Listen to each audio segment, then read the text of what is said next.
a pretty heavy conversation. Now, you know it's going to be a serious conversation when Jesus mentions Peter's name twice. Simon, Simon. Anytime someone calls your name twice, back to back, it's something serious about to be thrown down. This July, I'll be married 30 years. My wife's at the East Campus right now leading worship for the congregation there. But when she calls my name, my whole name, David Ireland, and then sometimes she puts in my middle name in there, David Dwight Ireland. The moment she says that, I drop my head. Because I don't want to hear what's going to happen in the next moment. But I know I have no choice. I have to hear what she's about to say. So I understand to some degree what Peter may have felt when Jesus said, Simon, Simon. Got his attention. Satan has asked permission to sift you like wheat. You got to understand how wheat was sifted in olden days. You had this sieve. First you had to thrash the wheat to break out the kernel, and then you shake it up. All the fluff, the flack, the excess, thrown away. Kernel seeds fall through the hole into the container. Jesus said to Peter, Peter, Satan wants to shake up your life like wheat. In essence, what he really wants, Satan, is to take away everything that's essential to you, that you lose it. Then Jesus says, but I've prayed for you that your faith doesn't fail. That word fail is an interesting Greek word. I mentioned Greek because the New Testament was written in Greek. It's the word eklipo, where we get the English word eclipse. Think about a solar eclipse. The moon goes and blocks the sun.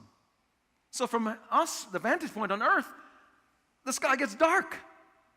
And so what Jesus was saying to Peter, Peter, I've prayed for you that your faith doesn't fail, that Satan doesn't allow doubt to come and eclipse or come and obscure or block the light of faith in your life. You know, Peter, he was such a likable guy. This guy was full of courage. In fact, he was the only disciple when Jesus was walking on water at night. It was really scary. People thought it was a ghost. And then someone said, no, it's Jesus. And then Peter blurts out, if it's you, Jesus, tell me to come. In other words, tell me to get out of the boat and walk on water right where you are. Jesus said, come. You know what Peter did? He gets out of the boat and he starts walking on water. Walks a few feet, then he realizes, I'm walking on water. I can't walk on water. And he starts sinking. But he was the only guy. The bravery, the courage. In fact, he was one of Jesus' inner guys. You always have an inner circle. He had 3 guys that were in his inner circle. James, John, and Peter. These 3 guys, they were exposed to things that the other 9 apostles were never exposed to.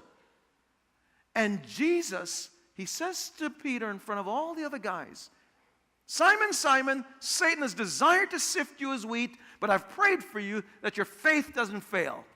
And then Peter says, he blurts out, because Peter had a problem. Though he's a likable guy, he had this major flaw. His flaw was that he was impetuous. He was someone that always shot from the hip. He didn't think about what he was saying. He just ran with it and just said things, blurted out stuff, impulsive. And he'd say things that were really, really wrong, really terrible. And this time Jesus said, Peter, Satan is after you, man. You know what Peter blurts out? I'll go with you to prison and to death. In other words, Jesus, you don't know what you're talking about. Could you imagine you telling the Son of God you don't know what you're talking about? I mean, it's crazy. But Peter did it. Why? He's impetuous. He had this blind spot. And many of us, we have a blind spot, and we don't know we have a blind spot. And one of the things that we learn is this. When you come to Christ, that's just the first step. When you give your heart to Christ, you're there weeping, Lord, I love you, forgive me. And he accepts you. And then, it's like what Dietrich Bonhoeffer, the great German scholar, says. When Christ calls a man to come to him, he bids him come and die. In other words, you're going to die to yourself.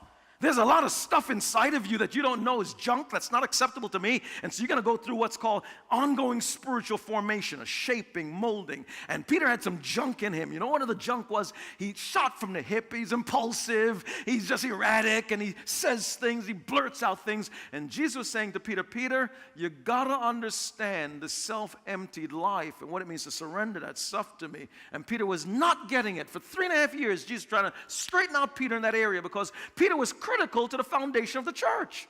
He was critical. We can read the letter from 1 Peter and 2 Peter, books that Peter wrote after his transformation, after this incident. But I ask you the question, how did Peter experience Holy Week? He experienced forgiveness and he found grace.